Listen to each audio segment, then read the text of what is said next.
operasi tim, baik itu di lapangan. Dalam hal ini kekuatan pada prinsipnya kami dari kepolisian mendukung sepenuhnya operasi, dan leading sektor adalah dari Basarnas. Jadi segala hal yang berkaitan dengan operasi ini memang dari Basarnas sebagai leading sektor. Kemudian secara internal kami mengucapkan terima kasih atas dukungan yang diberikan oleh Bapak Kapolri dengan menurunkan baik itu bantuan heli untuk operasi ini, kemudian dukungan sepenuhnya dari Kabar Reskrim sampai Kapus Iden diturunkan beserta tim, termasuk Kapus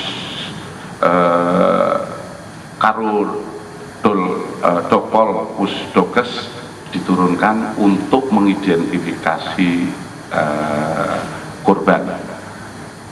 Kemudian dalam kegiatan ini kemarin kita ketahui bersama tim gabungan dari Basarnas, TNI, Polri sudah berhasil mengevakuasi 2 orang, di mana 2 orang ini salah satu sudah bisa diidentifikasi yang nantinya secara prosedur akan dijelaskan secara tersendiri oleh Kabidokes Polda Sulsel. Sistem identifikasi mungkin nanti juga akan dijelaskan lebih rinci oleh Kapus Iden maupun Kabidokes terkait dengan siapa korban ini. Memang hal ini juga sangat diperlukan kita membuktikan secara saintifik siapa korban, karena dengan ini kita bisa mengidentifikasi lebih lanjut terkait dengan hak-hak bagi korban maupun keluarga korban. Mungkin lebih lanjut, mohon izin langsung Kabidokes yang akan menjelaskan. Assalamualaikum warahmatullahi wabarakatuh. Selamat pagi, salam Om Swastiastu. Hari ini kami akan membacakan hasil identifikasi.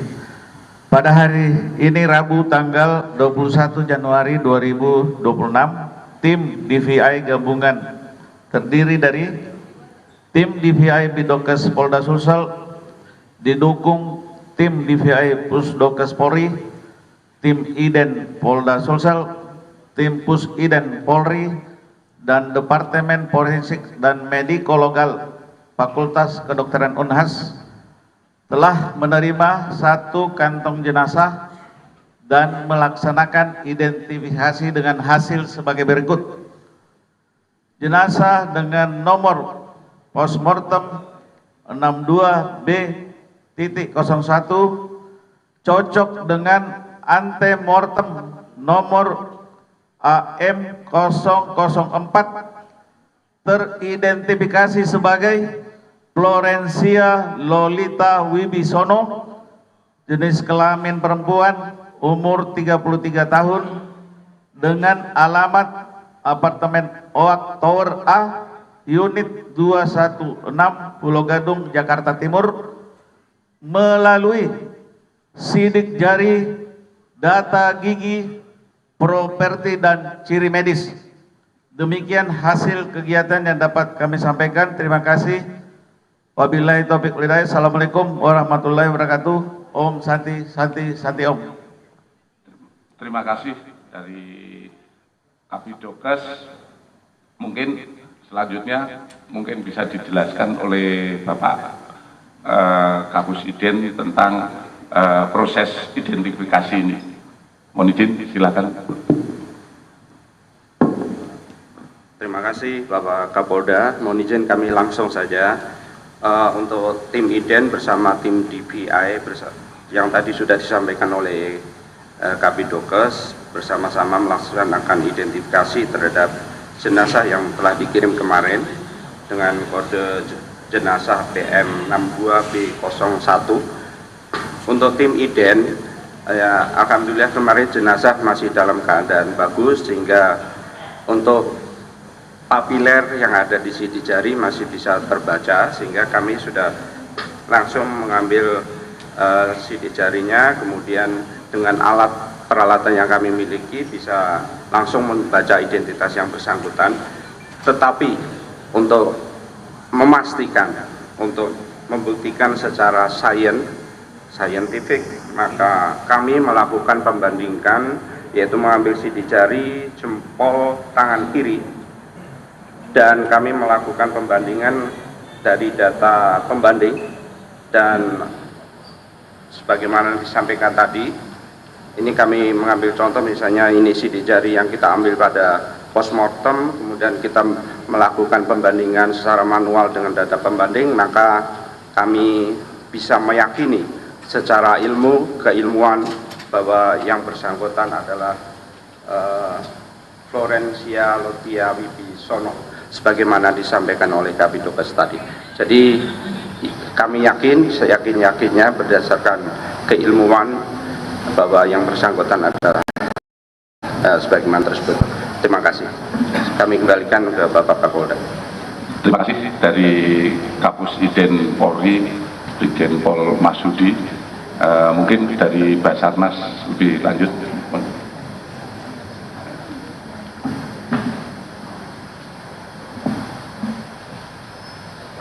Assalamualaikum warahmatullahi wabarakatuh. Selamat siang, salam sejahtera untuk kita semua yang terhormat, Bapak Kapolda, Bapak Kadokes, dan dari kami. Terima kasih atas waktunya. Tadi sudah disampaikan oleh dari tim DPI, dari Polda, tentang korban yang kita temukan, yang kita serahkan tadi malam. Identitas yang tadi malam itu adalah korban kedua yang kita geser. Kemudian pagi ini juga seperti saya sampaikan tadi malam, tadi pukul 08.55 kami juga telah menyerahkan Bapak Kapolda kepada tim DPI Polda Sumsel satu korban lagi, yaitu korban pertama. Korban pertama yang saya sampaikan kemarin sore bahwa korban ini sempat tertahan di dusun Lampesu, Kecamatan Cenala, Kabupaten Maros. Jadi kemarin siang yang bersangkutan sudah kita geser. Jadi korban ini yang jatuh berada di kedalaman jurang 250 meter. Nah, pada hari kedua, tanggal 18 Januari ditemukan, 18 Januari kedua pukul 13.32. Nah, ketika itu kita berusaha untuk mengangkat korban kedua ini ke atas karena jaraknya cuma 205, ternyata lebih kesulitan karena dinding tebing yang hampir 90 derajat, dan kita tarik pakai tali, sempat tali karmatanya juga rantas sehingga membahayakan. Akhirnya korban pertama kami ulangi, yang kami pertama ini yang kami serahkan tadi, ini akhirnya kami cari alternatif lain, kami turunkan, kemudian kita bergeser sampailah lewat darat melalui medan yang cukup berat, seperti mungkin rekan-rekan ketahui dengan situasi cuaca yang juga sangat berat.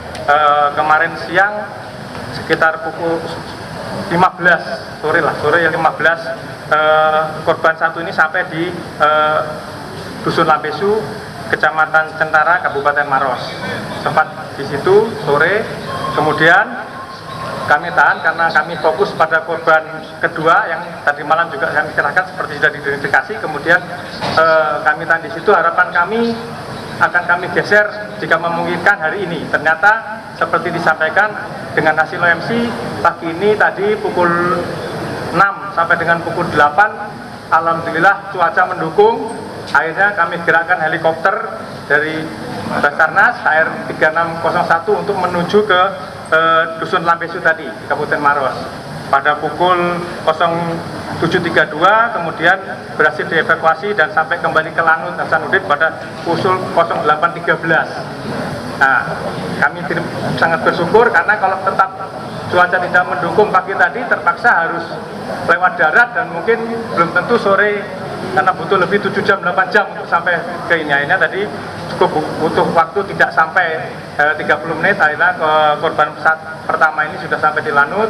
Kemudian tadi kami dari Lanut kita sempat transit dari Lanut, kami diterima dan Lanut. Kemudian dari Lanut Hasanuddin kami timbang terimakan tadi menuju ke Dokes ini Polda, dan telah kami serahkan pada pukul 08.55. Jadi pada korban pertama sudah kami serahkan ke pihak Dokes Polda Sulawesi Selatan pada 08.55 untuk dilaksanakan identifikasi lebih lanjut terkait yang bersangkutan. Demikian, terima kasih. Terima kasih kepada dari Basarnas. Ini merupakan wujud kebersamaan di mana memang Basarnas sebagai leading sektor operasi ini, kemudian kami dari kepolisian pendukung pelaksanaan, walaupun itu di lapangan maupun secara pembuktian secara saintifik terhadap korban-korban. Kemudian kalau kita lihat semua tadi yang disampaikan oleh Kepala Basarnas, situasi kondisi di lapangan memang cukup sulit, sehingga perlu beberapa hari korban baru bisa dievakuasi, kemudian bisa diidentifikasi. Untuk saat ini terhadap satu korban, untuk tindakan lebih lanjut kami masih berkoordinasi dengan pihak keluarga terkait akan penyerahan lebih lanjut, yang tentu saja penyerahan kepada korban nanti tetap leading sektor adalah dari Basarnas. Kemudian tadi sudah disimpulkan bahwa korban yang teridentifikasi adalah saudari Florencia Lolita Wibisono. Ini secara pembuktian yang tadi sudah disampaikan adalah pembuktian yang secara saintifik, dan ini pembuktian ini sudah diakui oleh internasional terkait identifikasi korban. Adapun yang pembanding seperti data-data yang ada di Pusident adalah data valid, sehingga tadi disampaikan oleh Kapusident ini tidak terbantahkan bahwa ini adalah identitas yang identik dengan identitas Lolita Wibisono. Mungkin itu saja dari kami. Selanjutnya terhadap korban yang satu, kita dalam proses identifikasi lebih lanjut. Semoga ke depan segera bisa teridentifikasi dengan data yang ada.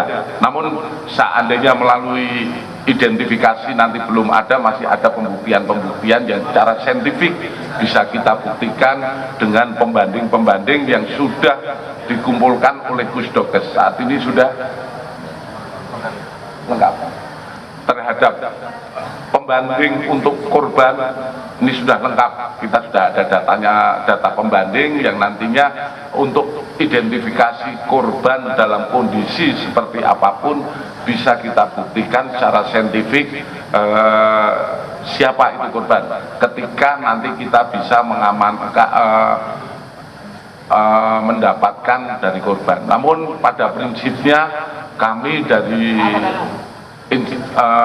mendukung dari Basarnas sepenuhnya, kami masih meyakini masih ada korban yang bisa diselamatkan dalam kondisi selamat. Ini tetap kita pegang teguh. Oleh karena itu seluruh anggota di lapangan, baik itu dari TNI, Polri, semua masih konsentrasi terhadap 8 korban lagi yang kemungkinan masih bisa kita temukan. Namun mohon maaf kepada publik, kepada masyarakat, situasi kondisi cuaca juga menjadi perhitungan kami dalam proses evakuasi ataupun pencarian. Mungkin itu saja dari kami, lebih dan kurangnya kami mohon maaf. Terima kasih. Akhir kata, wassalamualaikum warahmatullahi wabarakatuh.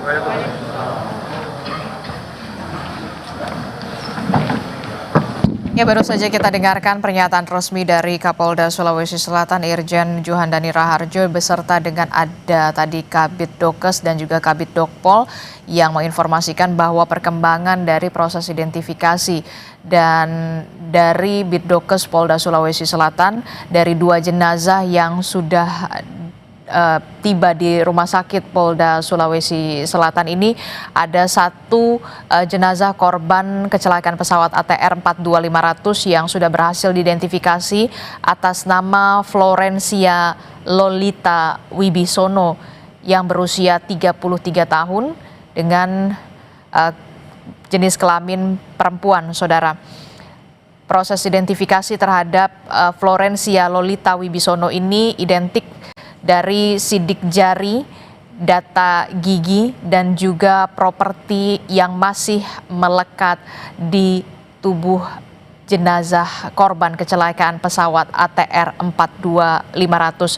Seperti yang kita tahu, saudara, Florencia Lolita Wibisono merupakan satu dari 2 pramugari yang bertugas dalam penerbangan di pesawat ATR 42500 yang jatuh di Gunung Bulu Saraung, Kecamatan Baloci, Kabupaten Pangkep, Sulawesi Selatan. Florencia Lolita Wibisono diketahui merupakan pramugari berusia 33 tahun. Ia merupakan anak bungsu dari 6 bersaudara di dalam keluarganya. Florencia Lolita Wibisono sudah berpengalaman menjadi pramugari selama 14 tahun di dunia penerbangan.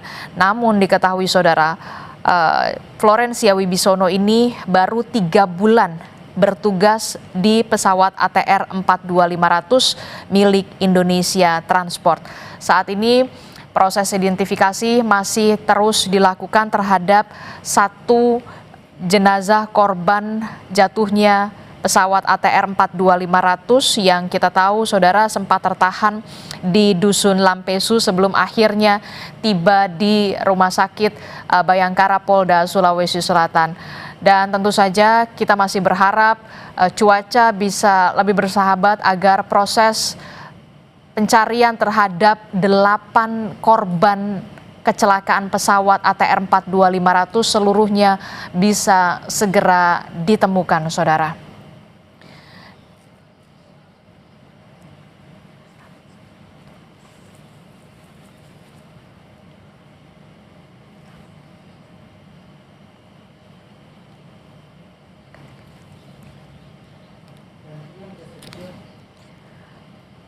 Lebih lengkap soal bagaimana proses identifikasi terkait dengan korban kecelakaan pesawat ATR 42500, kita akan terhubung dengan